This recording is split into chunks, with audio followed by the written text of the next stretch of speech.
Cannabis Common Sense, the show that tells the truth about marijuana and the politics behind its prohibition.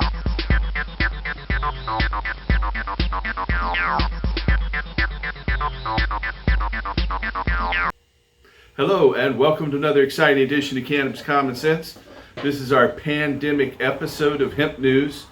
Our studio is closed here in Portland, but we are making this in our office, the THCF, the Hemp and Cannabis Foundation, on 2712 Northeast Sandy Boulevard.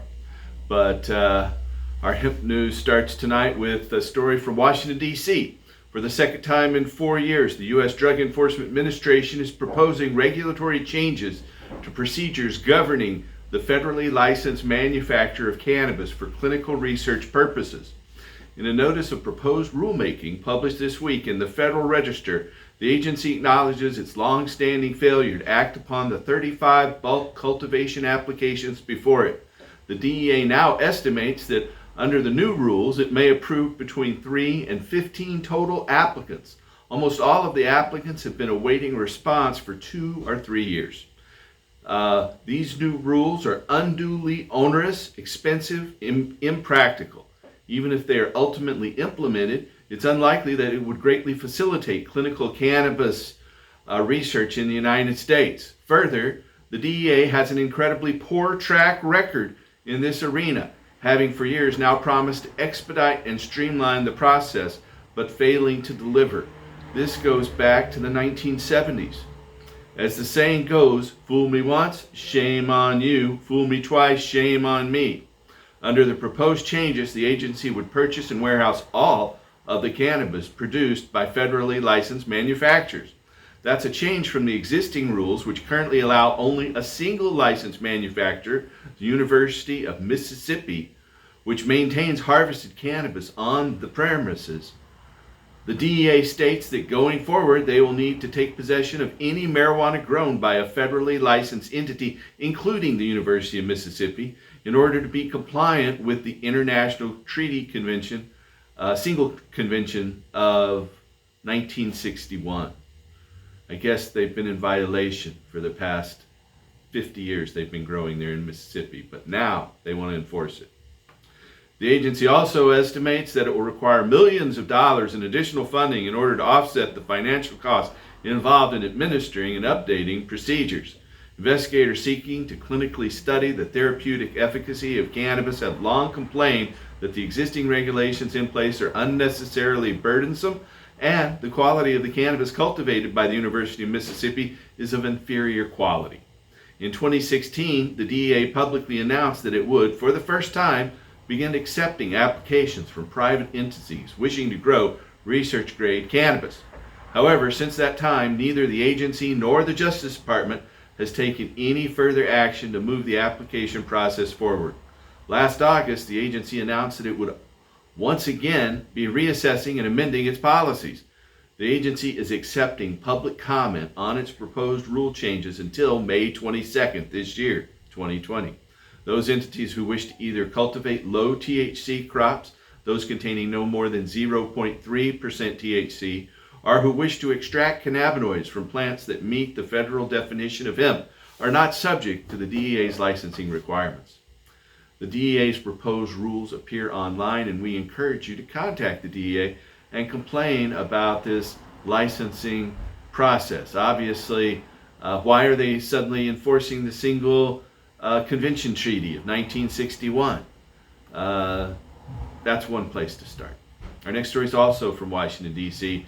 Representatives with the United States Small Business Administration reaffirmed publicly this week that state licensed cannabis businesses remain eligible for financial aid opportunities because marijuana remains classified as a Schedule I controlled substance.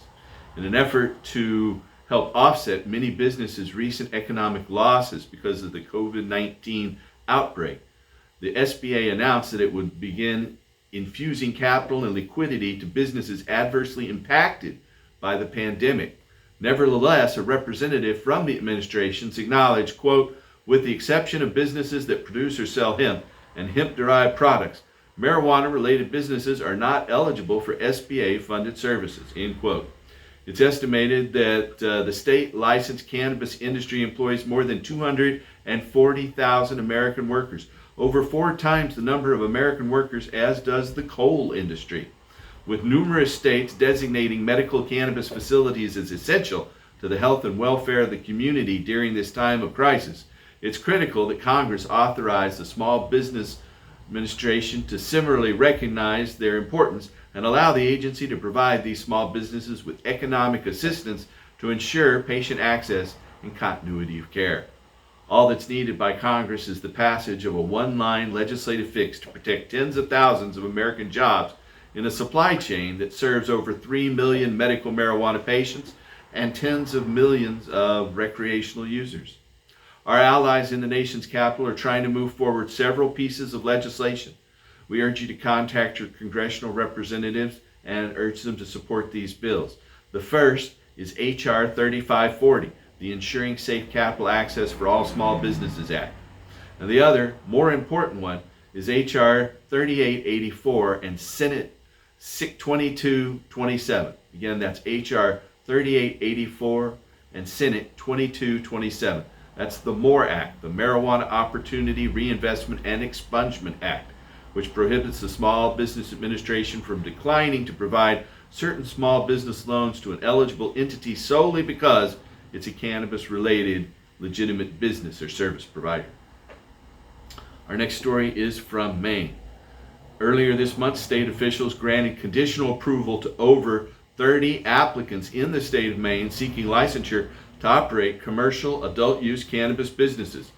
Under the state's licensing regulations, facilities must be duly approved by both state and municipal officials before becoming operational. 16 of the conditional licenses are for retail dispensing operations. Another 10 licenses are for growing facilities. Maine voters initially approved the legalization of cannabis sales in November of 2016 by passing a statewide initiative, but lawmakers, led by former Republican Governor Paul LePage, repeatedly took steps to delay the law's implementation. Rules governing adult use cannabis production and sales were not ultimately finalized until last year in 2019.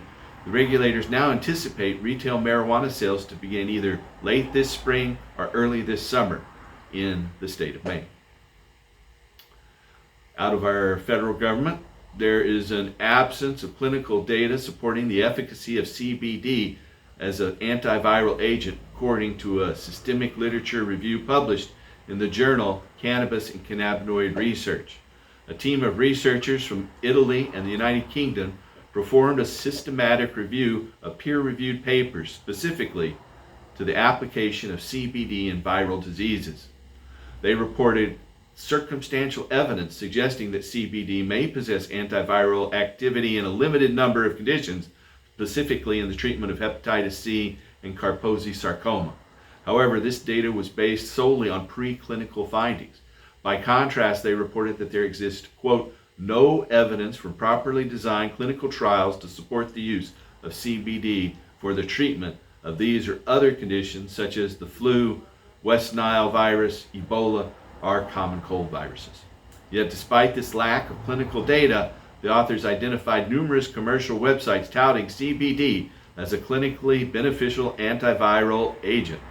They reported, quote, claims about the benefits of using CBD on viral infections were largely supported by CBD online retailers and most often appear to be based a biased interpretation of the scientific literature or a dishonest manipulation of the information for commercial purposes. End quote. The authors concluded, quote, CBD sellers should stop promoting claims that are not backed by scientific evidence. Misleading claims represent both a threat to the public health and a violation of consumer access to accurate information. End quote. We warn people to beware of online misinformation surrounding the use of either whole plant cannabis or CBD as a potential remedy for COVID-19 virus. If something sounds too good to be true, it likely is. During these difficult times, we encourage people to be skeptical of any unsubstantiated claims, particularly those circulating online, surrounding the use of cannabis or any other uncorroborated treatment for COVID-19. The full text of this study is entitled Cannabidiol for Viral Diseases, Hype or Hope, and you can find that online. A majority of Americans agree with the state's decision to classify licensed medical cannabis facilities as essential services to the community, a designation that permits them to maintain retail operations during regional stay-at-home orders. Nationwide polling data compiled by YouGov.com reported that 53% of respondents believe that medical marijuana dispensaries, quote, should be considered essential services, end quote. Support was strongest among self-identified Democrats at 62%, but was significantly lower among Republicans at just 43%. To date, over a dozen states have explicitly designated certain licensed cannabis providers as essential services. In several other jurisdictions, regulators have either relaxed protocols or moved forward with the new emergency rules to facilitate expanded access, such as permitting patients to seek telemedicine appointments and allowing dispensaries to permit curbside pickup and home delivery. The reality that a growing number of jurisdictions have taken these important steps is further evidence of the degrees to which above-ground cannabis access is now widely recognized to be an essential part of the fabric of our society and is regarded as being crucial to patients' health and welfare. We have a referral service for patients looking for online or in-clinic visits with doctors anywhere in the country. You can call our office for more information at 503-235-4606. That's 503-235-4606. Next story is out of Norman, Oklahoma. The enactment of statewide policies regulating adult use marijuana sales is associated with rising home values, according to data published by a team of University of Oklahoma economists. Investigators assessed the relationship between cannabis legalization and regional home values. They identified, quote, a large positive spillover effect on the housing market following legalization, end quote. Specifically, they reported, quote, a 5% appreciation in home prices following the passage of recreational marijuana laws, and an 11% appreciation once the sales of marijuana products begin, end quote. The authors concluded, quote, the results suggest that preferences for public services derived from a new source of revenue and taxes in dispensaries as a commercial amenity create largely positive effects following the legalization of recreational marijuana, end quote. Their findings are consistent with several other papers that also report a link between the establishment of a legal marijuana marketplace and elevated home values. The full text of this study, Retail Marijuana Deregulation and Housing Prices, appears online. Next story is out of New York City. The National Football League, or NFL, will no longer issue suspensions to players who test positive for past cannabis exposure. Changes finalized in the NFL's new collective bargaining agreement amend the league's long-standing marijuana policies. Under the new guidelines, players will only be subject to testing during a 2-week period at the start of training camp. The threshold required to trigger a positive marijuana test will be raised, and the positive test results will be subject to an internal review rather than an automatic game suspension. The NFL change follows policy changes instituted by Major League Baseball League, which recently dropped cannabis from its list of banned substances. Next story is back out of Washington, D.C. Officials with the United States Department of Agriculture have approved plans submitted by several states regulating domestic hemp production. Under federal law, states wishing to license hemp production must submit their plans for approval from the federal agency. To date, the agency has approved plans submitted by the following states: Delaware, Georgia, Louisiana, Montana, Nebraska, New Jersey, Ohio, Texas, Washington, and Wyoming. The agency has also signed off on a dozen separate tribal plans. In October, the agency issued interim rules governing the commercial production of cannabis containing no more than 0.3% THC and products containing cannabinoids derived from hemp. Our next story is out of Florida, the capital, Tallahassee.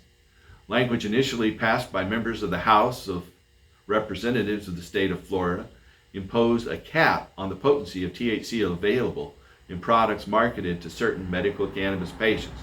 But now that move is dead in Florida's 2020 legislative session. Members of the Florida Senate stripped the language out of a broader bill before sending it back to the House. Representatives ultimately reapproved the measure without the provision. Florida was one of a handful of states where lawmakers this year have proposed imposing thresholds on permissible amounts of THC in medical cannabis products. Proposed language to place a 10% THC limit on adult use concentrate products in Washington state stalled in committee. In Arizona, proposed legislation to limit medical cannabis products to no more than 2% THC was passed by Arizona's House of Representatives and is now pending before Arizona's Senate. Back on March 12th, members of the House Veterans Affairs Committee passed two separate pieces of legislation pertaining to cannabis policy. Our veterans put their lives on the line to defend our country. In fact, I am a service-connected, disabled military veteran. And the absolute least we owe veterans is to ensure they are taken care of when they return to civilian life. It's imperative that we approve legislation such as the Veterans Equal Access Act so that countless vets suffering from post-traumatic stress and other debilitating disorders have access to the safe and effective option of medical marijuana treatment. The first bill, H.R. 712, known as the VA Medicinal Cannabis Research Act of 2019, directs Veterans Administration to conduct research on marijuana in regard to a wide variety of ailments commonly associated with service-related issues. This bill was introduced by Congressman Lou Correa of California, and a similar version of this bill also passed in the House Veterans Affairs Committee, but was not considered on the floor of the House. The second bill, H.R. 1647, known as the Veterans Equal Access Act of 2019, allows VA doctors to fill out the state legal medical marijuana recommendations that patients need to get their medical marijuana authorization. Presently, VA doctors are forbidden from providing the paperwork necessary to complete a recommendation, thus forcing military veterans to seek the advice of a private, out-of-network physician. Originally introduced years ago by Congressman Earl Blumenauer, our own Portland, Oregon representative in Washington, D.C., this marks the first time that the bill has been considered by the House Veterans Affairs Committee. After the passage, Representative Blumenauer said, quote, "Today was a monumental day for our veterans. We've been working for years to reform this counterproductive policy that forces veterans outside of the VA to receive legal medical cannabis treatment for chronic pain and PTSD.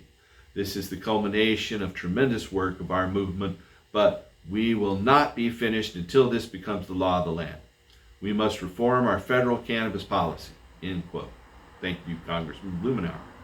Both bills were only assigned to the House Veterans Affairs Committee, so now it's up to the House majority to schedule floor time for the whole chamber to cast their votes. In the United States, the veteran population consuming cannabis are at rates far higher than the general population, with the majority reporting their use for medical purposes. According to polling conducted by the American Legion, 22% of veterans said they themselves use cannabis to treat a mental or physical condition. End quote. And out of Spain, the sustained use of medical cannabis in patients with chronic conditions is associated with quality of life maintenance and a lack of cognitive decline, according to longitudinal data published in the journal Phytotherapy Research. A team of Spanish and Brazilian investigators assessed the use of cannabis over a 12-month period in a cohort of patients with chronic diseases such as HIV, epilepsy, and fibromyalgia. Most participants, about 90%, in the self-medicated with cannabis daily. The researchers reported no decline in either cognition or psychopathology measures. Patients' quality of life scores held steady over the study period. The authors wrote, quote, "Midterm use of medical cannabis seems to show adequate tolerability regarding cognitive and psychopathological abilities, and it may help patients with chronic diseases to maintain an acceptable quality of life." End quote, the authors concluded. They went on, quote, "It seems that medical cannabis could act as a substitute for other medications that have harmful or unwanted side effects. Further research is necessary, including research that recruits medical cannabis patients before they begin treatment and follows them prospectively in order to establish potential causal relations." End quote. These findings are consistent with others in recent studies associating medical cannabis use with either maintaining or improving self-reported quality of life measures among patients. This study, Quality of Life, Mental Health, Personality, and Patterns of Use in Self-Medicated Cannabis Users with Chronic Diseases, a 12-month longitudinal study, appears in this month's edition of Phyto Research. Out of New Jersey, an employer may not discriminate against a medical cannabis patient who consumes marijuana while away from the job, according to a ruling handed down last week by New Jersey's Supreme Court. The court's opinion affirms a 2019 ruling by New Jersey's appellate court. The decision allows the plaintiff's discrimination lawsuit against his former employer to move forward. The plaintiff had been fired by his former company for using medical cannabis in compliance with state law off the job as part of his cancer treatment. The company sought to dismiss the plaintiff's lawsuit. This case is Mr. Wild versus the Carriage Funeral Holdings, Incorporated. Courts in Arizona, Connecticut, Massachusetts, and Rhode Island have recently issued similar rulings affording workplace protections for qualified medical cannabis patients.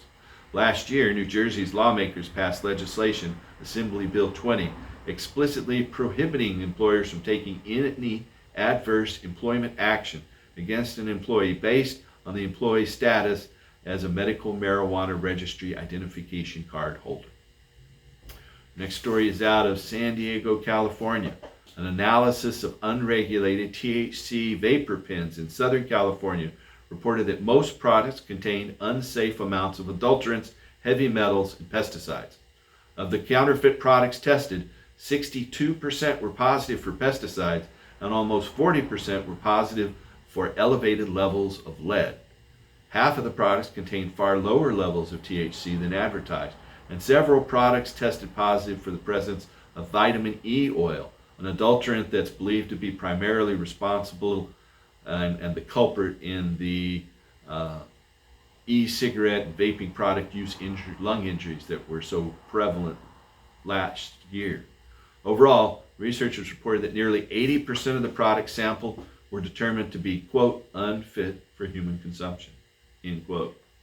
The findings are similar to prior reviews of counterfeit vapor products in California and in other states, which also have reported that the use of unregulated products pose serious dangers to health. Our last story comes from Belgium. It's quite surprising about cannabis as a anti-plaque agent. Cannabinoids possess more potent antibacterial activity than do commercially marketed oral care products in the treatment of dental plaque, according to preclinical data published in the journal Cannabis.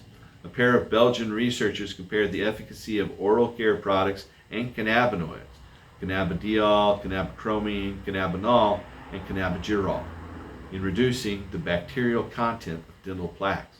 Plaque samples were collected from human subjects and incubated in a petri dish. The authors reported, quote, by evaluating the colony count of the dental bacteria isolated from 6 groups, it was found that cannabinoids were more effective in reducing the bacterial colony count in dental plaques as compared to the well-established synthetic oral care products such as Oral-B and Colgate, end quote. The authors of the study concluded, quote, although commercially available oral care products are considerably effective in maintaining the oral hygiene of the average population, our study found that cannabinoids are substantially effective in reducing the colony count of bacterial strains of the dental plaque as compared with the well-established synthetic oral care products such as Oral-B and Colgate. We believe our study opens up the possibility of developing personalized next-generation oral care products based on cannabinoids, end quote. Prior preclinical studies have previously demonstrated cannabinoids to possess potent antibacterial properties, particularly against MRSA, the antibiotic-resistant disease, and against malaria. The full text of this study, comparisons of the efficacy of cannabinoids versus commercial oral care products in reducing bacterial content from dental plaque, a preliminary observation, appears in this month's edition of Cannabis. And that's the end of our hemp news segment for this evening. This is our first attempt at a pandemic episode of Hemp News. We are out of the studio and producing this in our office, but we will continue producing shows in the interim. We appreciate you watching, and without further ado, there's more content, but remember, help us restore hemp.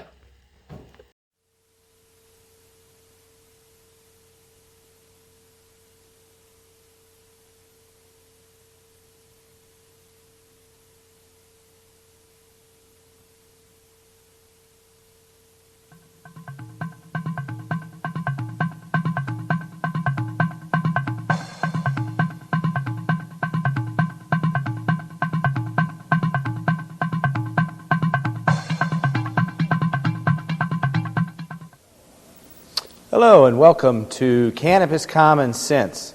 This is a program that's about the Oregon Cannabis Tax Act, an initiative petition to tax and regulate the sales of marijuana here in the state of Oregon. The Oregon Cannabis Tax Act is an initiative petition sponsored by our political committee, Campaign for the Restoration and Regulation of Hemp. I'm Paul Stanford, and I'm one of the three chief petitioners, and I'd like to explain several of the aspects of the Oregon Cannabis Tax Act here in Oregon. Our initiative will tax and regulate the sales of marijuana through Oregon's 280 state liquor stores. You know, through the state liquor stores, the age limit is strictly enforced, so only people over the age of 21 will be purchasing it. The Oregon Cannabis Tax Act will allow doctors to prescribe marijuana to patients through pharmacies, so that people who need marijuana when they're sick or ill for various ailments, everything from glaucoma and to combat the AIDS wasting syndrome, to fighting the effects of chemotherapy in relation to its use to stop cancer. Marijuana helps in all of those cases. It will also allow farmers here in Oregon to grow hemp for fiber, protein, and oil, and make everything from textiles and rope to paper, and from food to energy. We believe that the Oregon Cannabis Tax Act, by legalizing industrial hemp, will create thousands of sustainable jobs right here in our state. We urge you to help us with the Oregon Cannabis Tax Act. This is our petition, and it will, as I said, tax and regulate the sales of marijuana, and we urge you to call our office at 235-4606, that's 235-4606, and help us put this issue on the ballot. You know, our petition's currently in circulation. We have until July of 1998 to gather enough signatures to put this issue on the ballot. We need your help, so give us a call at 235-4606 and help put the Oregon Cannabis Tax Act on the ballot. The Oregon Cannabis Tax Act will raise hundreds and millions of dollars in state revenue. 90% of that money will go into the state general funds to lower the tax burden on us all. The other 10% is split among 8% for drug abuse treatment programs, so that people who have substance abuse problems with alcohol or other drugs can get the help they need when they need it. Currently, about 90% of those people are turned away. The Oregon Cannabis Tax Act will increase funding for people looking for help with substance abuse problems by a factor of at least 10 and perhaps as much as 30. 1% of the proceeds from the Oregon Cannabis Tax Act will go to create a educational program for kids in grade schools and secondary schools, so that they can find out the real dangers that substance abuse might pose to their development. The final 1% would go into creating a state agriculture committee that would promote Oregon hemp fiber, protein, and oil. That committee would be funded by the proceeds from the sales of marijuana. You know, marijuana is useful as a medicine. In fact, the oldest medical text, the Ankara Veda from north central India, about 5,000 to 6,000 years ago, listed marijuana as one of the primary medicines. And today, a lot of research has been done around the world that proves that cannabis and various constituents in marijuana are useful in treating various medical ailments. One of those agents in cannabis is tetrahydrocannabinolic acid, that's THC. And THC has been synthesized and isolated in a capsule form called Marinol, or technically Drabanol. That product is useful and it's the main psychoactive product in cannabis. It's useful in stimulating appetite, but it's not the only active substance in cannabis. There's also CBD, or cannabidiol. And cannabidiol is useful for treating spasms. It's an antispastic agent, and that's completely separate use from THC. That's why marijuana in its vegetable form is useful for MS patients, patients with multiple sclerosis, because it helps stop their spasms and helps them control that. There's also another pharmaceutically active substance in cannabis that isn't psychoactive at all, and that's cannabichromene, or CBC. Cannabichromene is an anti-inflammatory agent, which is why cannabis in its raw vegetable form is useful for arthritis and any other inflammation of the joints or problems along that line. So cannabis is a very useful medicine with several different medicinal compounds. And the pill form, THC, or Marinol, is not completely an effective medicine for everything that cannabis can treat.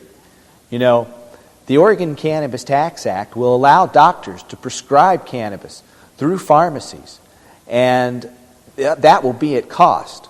So the cost of medical cannabis will be just a few pennies on the dollar compared to the recreational cannabis. The cannabis sold in the state liquor store system to adults over the age of 21 will be taxed, and that money, the revenue from that tax, will go to the state general fund and to help with drug education and drug treatment. But the medical cannabis won't be taxed. In fact, adults or any sick person would be allowed to grow their own.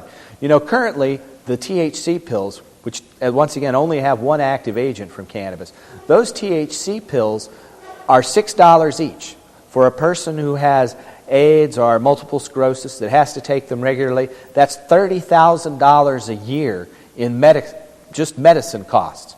Now, if that cannabis was grown commercially, without the black market in place, the way it has inflated the prices today, the amount of money that would be needed for that person's medicine for an entire year would be about $50, compared to the $30,000 just using THC Marinol pills.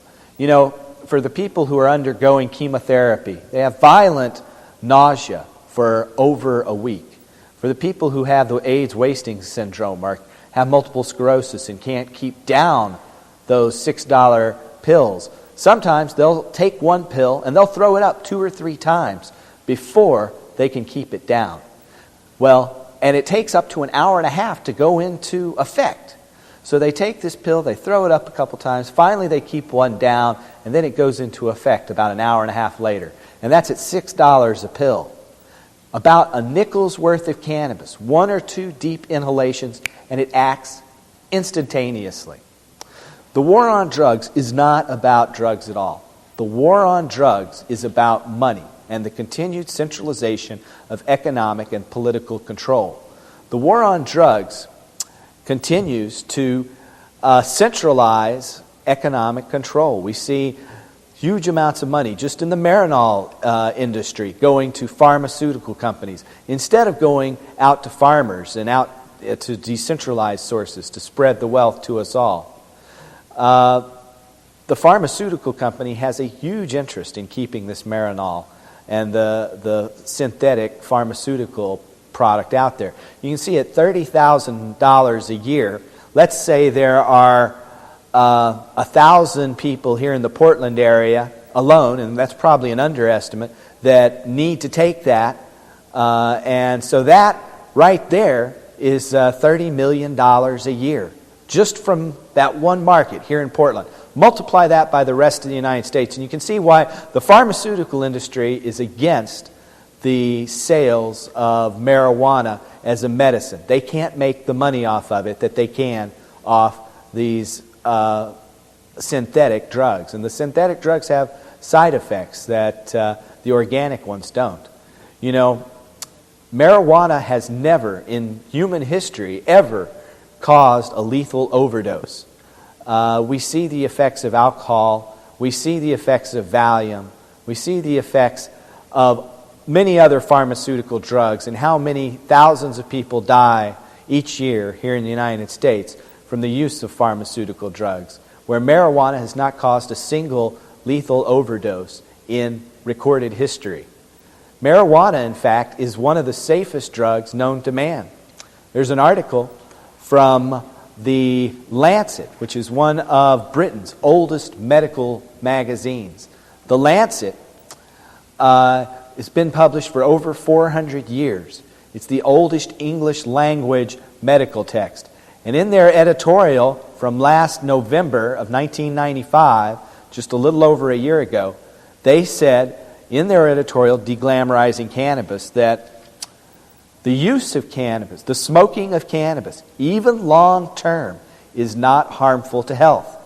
Now, you know, many people tell us that marijuana is a dangerous drug, but here we have the oldest peer-reviewed medical journal in the world saying that the smoking of cannabis, even long term, is not harmful to health.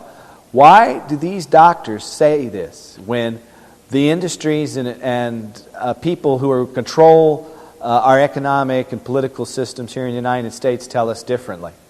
They have an economic incentive to do so, and we want to stop that. We want to put economic control back where it belongs. You know, we think that the government has abdicated its responsibility to control this market. The government has a responsibility to control the sales of marijuana, and we think the Oregon Cannabis Tax Act will do that. It will force the government to take control back. Currently, they've abdicated control to the black market. The people in the black market who are controlling it, outside of a few small number of people at the top who are making the most money, people who control it by and large are children and substance abusers. We want to take control out of the hands of kids and substance abusers and put it back in the liquor stores so the government can control the sales and make certain that it's only going to those over the age of 21. You know, currently, by putting children and substance abusers in control of the market, we put these drugs in the hands of kids who are selling them in the classrooms. If we look back at alcohol prohibition, we see that during alcohol prohibition, kids were selling gin, whiskey, rum. They were selling these various products in the schools. In fact, back during alcohol prohibition from 1917 to 1933, entire schools closed down for a day because everybody in the school was drunk. Well, that doesn't happen today, but we do see the effects of weapons and fighting over control of the markets for these illegal drugs. We think that marijuana in the black market is dangerous for our youth. In fact, you know, we think that marijuana is not a gateway drug, that in fact it's a gateway to the black market. And this article in the British Medical Journal from December of 1995, just a year ago, shows how that in fact is the case. In their article called "The War on Drugs, Prohibition Isn't Working, Some Legalization Will Help," they said that the use of marijuana by minors in the Netherlands is roughly less than a fifth what it is here in the United States. The thing that's amazing about that is that in the Netherlands, they allow the sales of marijuana to anyone over the age of 16 through the Netherlands coffee shops. Here in the United States, marijuana is completely prohibited. In the Netherlands, since 1976, they've allowed the sales of marijuana to anyone over the age of 16. But the use of marijuana by those between the ages of 17 and 18 is less than 1/5, less than 20% what it is here in the United States, where it's completely prohibited. Marijuana isn't the gateway drug, but marijuana prohibition is the gateway to the black market. We believe by taking marijuana out of the black market and letting the government control its sales, that the use of marijuana will decline and the use of all other drugs will decline as well. This same British Medical Journal article says that the use of hard drugs, such as cocaine and heroin, by minors in the Netherlands is less than 1/10 what it is here in the United States, less than 10%. So clearly what the Dutch are doing is working, and we want Oregon to emulate that policy. You know, just in the last few months, in this November, the state of California passed Proposition 215. Proposition 215 has allowed patients in California to use marijuana to combat various illnesses, including glaucoma, for which it lowers the intraocular pressure, thereby saving people's eyesight, for the wasting syndrome associated with AIDS or cancer chemotherapy. In fact, a study in the Journal of Clinical Oncology, a cancer publication, they surveyed all oncologists, cancer doctors here in the United States. They found that 42% of all oncologists had recommended marijuana to their patients, even though it's illegal. And 48% of those physicians said that they would recommend marijuana if, in fact, it was medicinally available. And 56% of them said that they thought marijuana was useful medication to combat the side effects from chemotherapy to treat AIDS. You know, currently, here in the United States, we have a system where medical patients are arrested for marijuana. We should ask ourselves this question: who should decide what medicine is best for a patient? Should it be the patients? Should it be the doctors who are deciding what medicine's good for patients? Or should it be law enforcement? Today, we put law enforcement in charge of that. In fact, in an article from the San Francisco Journal just last week, as we tape this show in January, perhaps a little bit later as it's being shown, they just reopened the Cannabis Buyers Club in San Francisco because of Proposition 215. You know, the Attorney General in the state of California, Dan Lundgren, went in with hundreds of officers and closed down the Cannabis Buyers Club last September. He did that to send a political message to try to stop the passage of Proposition 215. Well, recently, a court judge issued an injunction to stop the closure of the Buyers Club, and the Buyers Club is reopened.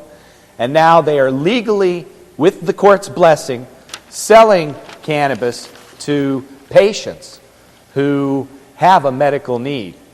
You know, here in Oregon, there are some brave people who are operating a Buyers Club to help patients that have a doctor's order. We think that that shouldn't be that way. In fact, there's a legislator here in Portland, in the state legislature, as our Oregon legislative session starts, George Amy, and his last name is spelled E-I-G-H-M-E-Y. George Amy is introducing a medical bill so the legislature might enact a medicinal cannabis provision so that patients can receive the cannabis they need. In fact, back in California, when they passed Prop 215, one of the things that influenced them was Doonesbury.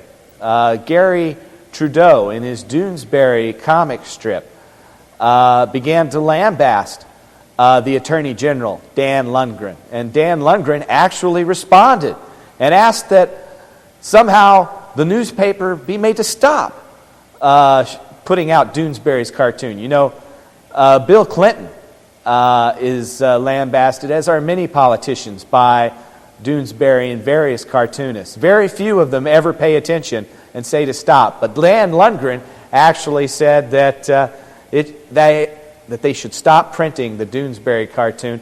And one of his spokesperson even went so far as to say that they think they should arrest the cartoon characters in Doonesbury. Well, that just shows the extent to which the drug warriors will go to fight this war, because to them, it's not an issue about drugs, it's an issue about money. The officers who are benefiting from this make a lot of money. They have a lot of power.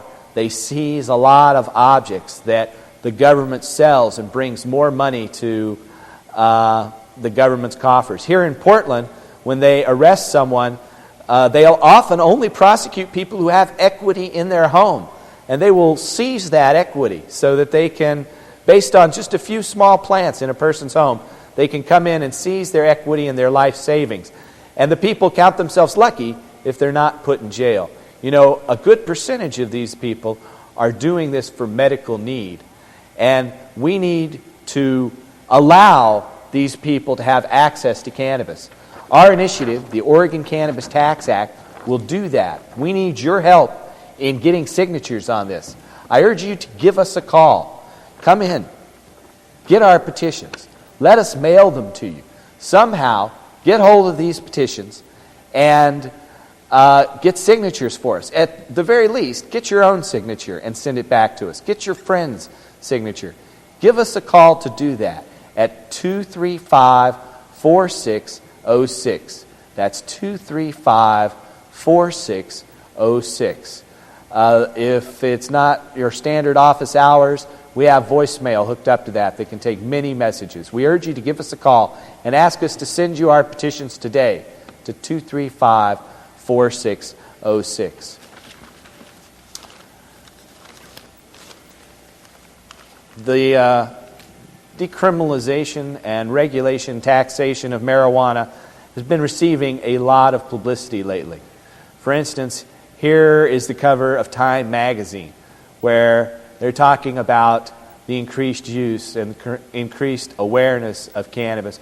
In fact, they have a Doonesbury cartoon on there. I'm sure the Attorney General of California, Dan Lundgren, doesn't like that too much. But you can see that it is getting more and more publicity.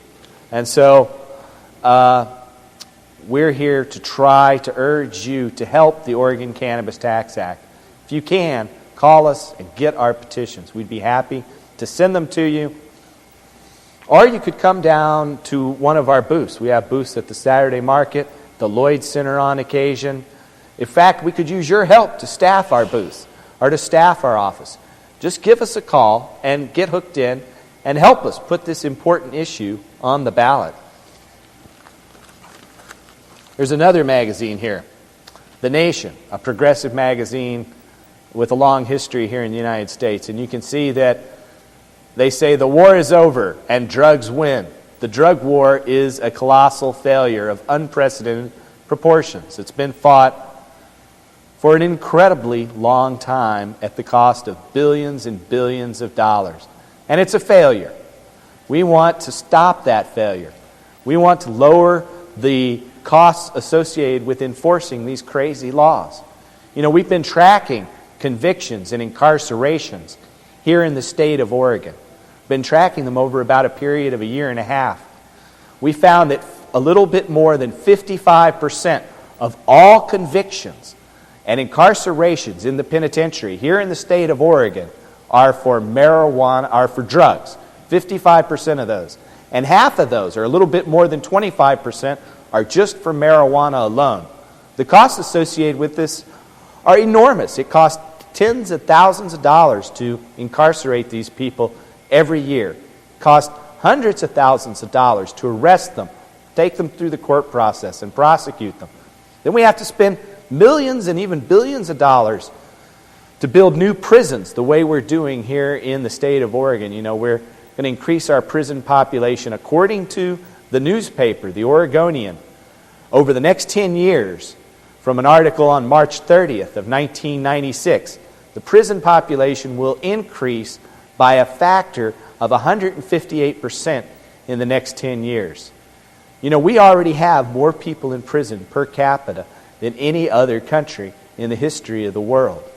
We have more people in prison than South Africa had under apartheid.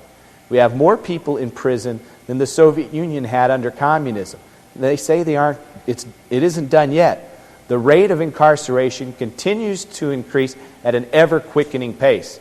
We urge you to write your representative. We have their addresses right here on the screen.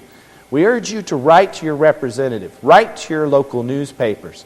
For every one of you that writes, we know there are 100 of you that wish you could write and wish you could do that. We urge you to take up your pen, the most powerful weapon of all. We urge you to pick up your pen and write your legislator and to write into us and help us change these terrible laws and the impact they're having on our society. We can do that through the Oregon Cannabis Tax Act. Excuse me. The Oregon Cannabis Tax Act, once again, will tax and regulate the sales of marijuana to adults in Oregon state liquor stores, where the age limit of 21 is strictly enforced. It will raise hundreds and millions of dollars in revenue. In addition to all the government savings, there'll be hundreds and millions of new dollars pouring in to our state general fund, and that will lower the tax burden on us all. It will fund drug treatment programs so that the alcoholics and addicts can get the help they need. It will fund drug education programs to warn kids about the real dangers that substance abuse might pose to their development. It will fund a state agriculture committee that will promote Oregon hemp fiber, protein, and oil, creating thousands of ecologically sustainable jobs and helping the state of Oregon be on the cutting edge of environmentally sustainable development. It will allow Oregon doctors to prescribe cannabis through pharmacies at cost so that sick people can get the cannabis they need to help their health and help them survive. It will allow farmers to have a valuable new crop that will help save small family farms and help the rural economies throughout the state of Oregon. We'll take what is indisputably the largest cash crop in our state. It perhaps is the largest industry, even in the black market today with it illegal, the largest industry in the state. You know, you can find out more about the Oregon Cannabis Tax Act by looking at our website. Our website address is here on the screen. It's www.crrh.org. That's CRRH, that's the name of our political committee, Campaign for the Restoration and Regulation of Hemp. Or you can write us an email message at our address, octa@crrh.org. We need your help. You know, I urge you, in fact, to not wait, to pick up the phone right now, to give us a call. Let us send you these petitions. With your help, you know, we can put this important issue on the ballot. We want to be able to stop the massive deforestation that's happening across our planet and create sustainable economic opportunities by allowing farmers to grow industrial hemp for paper use. We want to stop the excessive dependence on cotton, which is the most pollution-intensive crop. Most people don't know that 30% of all the pesticides in the world are created to go on the cotton crop. Hemp can grow without any pesticides and produces many times more biomass. Give us a call right now at 235-4606. That's 235-4606. We need you to call. We need you to contact us. We hope that you will get our petition. We hope you'll sign it and get your friends to sign it and get it back to us as soon as possible. You know, I'd like to thank you for watching tonight. This has been Cannabis Common Sense. I'd like to thank our camera crew, Lanny Swerlo, Mike, Mark, the other people that have come down here to help us tonight. And I'd like to thank you for tuning in and watching. We urge you once again to give our campaign a call.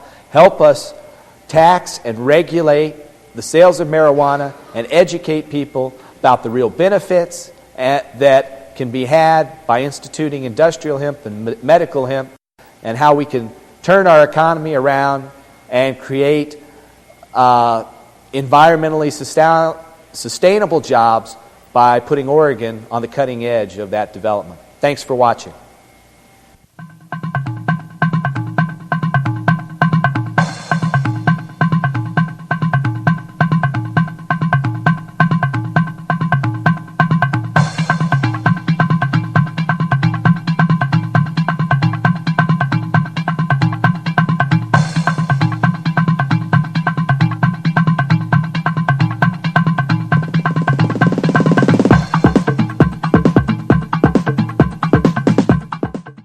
industrial use, I don't see there any harm, and there's a lot of good uses for it. People fight it because of the, from the blackballing of it through William Randall Person's paper industry. I guess that's where it first started, but I don't mind the industrial use. I mean, it makes rope, fine clothing, fine paper, whatever. Anything you can make out of hydrocarbon, you can make out of a carbohydrate. There's no reason to be burning fossil fuels when we don't have to.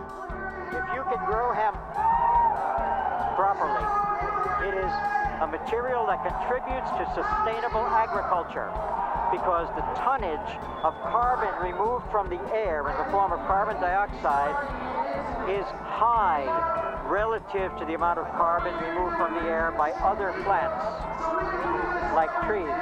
This is a unmodified 1983 Mercedes-Benz turbo diesel, and the only thing that we've done differently is put lots of wonderful stickers on the car and put hemp biodiesel fuel in the tank. That's it. No modifications. Also, Mercedes-Benz right now has a Model 420 M Series, believe it or not, that's got hemp composite plastic dashboards and door paneling. And they're discovering that it biodegrades when it breaks upon impact. It doesn't break sharply, so it's less likely to injure a person. And we've been on the road for 6 weeks now. Got 6,000 miles on the car. That's totally on hemp. And we've got another 6 weeks to go roughly before we end our tour in DC.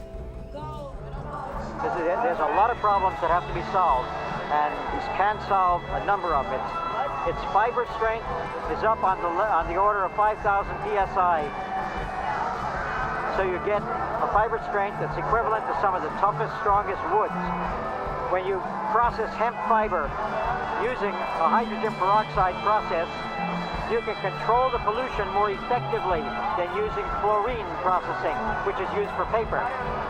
The hemp that comes out of this process can be made into oriented strand board. Oriented strand board is the largest growing sector of the materials industry for construction. Oriented strand board can be made with hemp fiber having a modulus of 6,000 psi, about twice the strength of ordinary particle board. This makes hemp fiber bonded with its own natural binders, a suitable material for underlayment, sheathing, and roofing substrate in houses and housing construction.